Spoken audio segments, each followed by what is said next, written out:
So to wrap this up then, and I tend to want to end with some strategies, which we, in this case, we've already discussed a few. So if we are trying to develop, in terms of intellectual integrity, that means that we're going to have to be highly aware of the ethical dimension. And we're going to have to be committed to living a life of ethical consistency and of being honest persons within the realities of our lives. Mm-hmm. And when we are up against someone who's disagreeing with us, are we then acting from the point of intellectual integrity? Are we wanting to really hear that other point of view?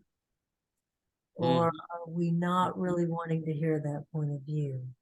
And by the way, of course, directly connected to intellectual empathy. And I could say we've been emphasizing a lot how critical thinking is essential to intellectual integrity, but the reverse also holds. Intellectual integrity is essential to critical thinking. That is, I can't say that I am a full-fledged critical thinker, whatever, or at whatever level, if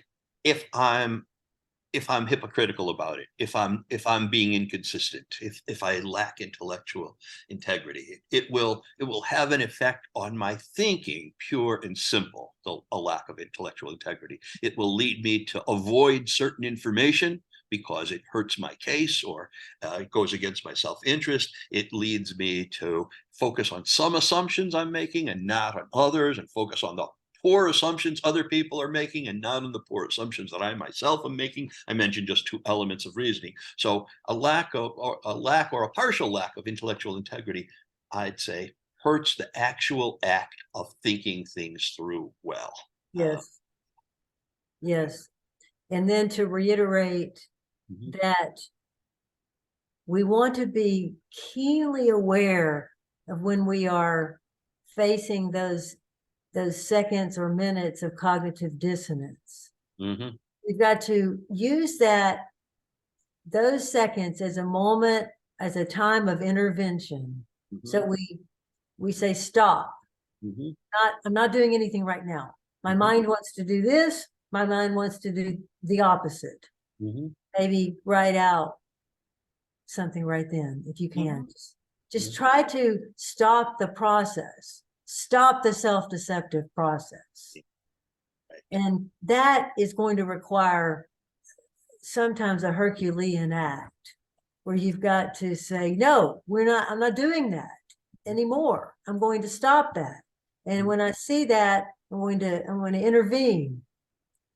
So I'm always interested in how do we create that intervention?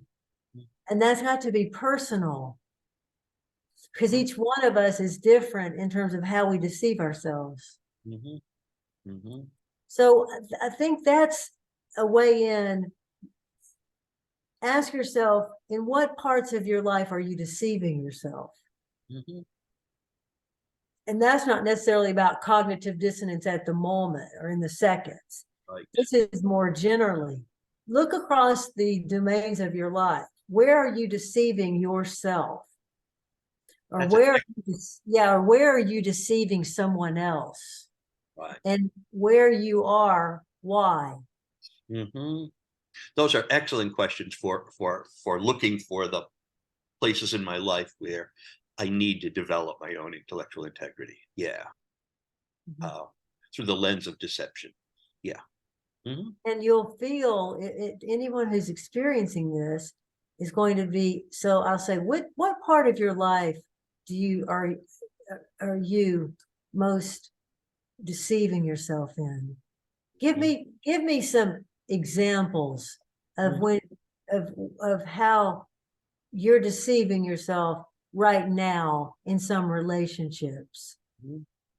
And anyone who's listening and is paying attention and trying to take this in is also maybe squirming, as you said. The idea is the answer is none. There are none of these. Right. But Right. so when that is happening, we all need to realize that's entirely normal, because the egocentric side is keeping us from seeing the truth. So it keeps shifting the thoughts and the information in any way it needs to keep you self-deceived. So you've got to stop that, and one way to do that is to bring that egocentric thinking up to the surface and say it out loud, not necessarily to another person, but to yourself. Because as long as it's at the unconscious level, it can just, as it were, get away with murder. And if once you bring it up and you state it, egocentric thinking cannot stand the light of day. So you state that.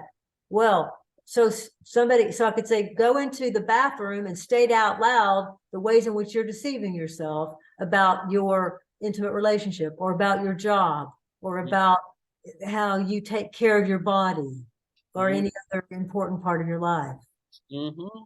Yeah, yeah. You asked that question, and I felt myself internally squirming a little.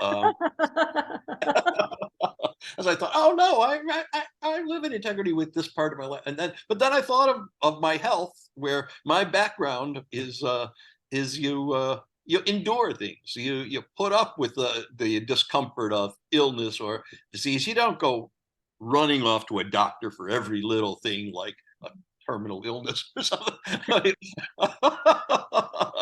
I'm thinking, wow, that's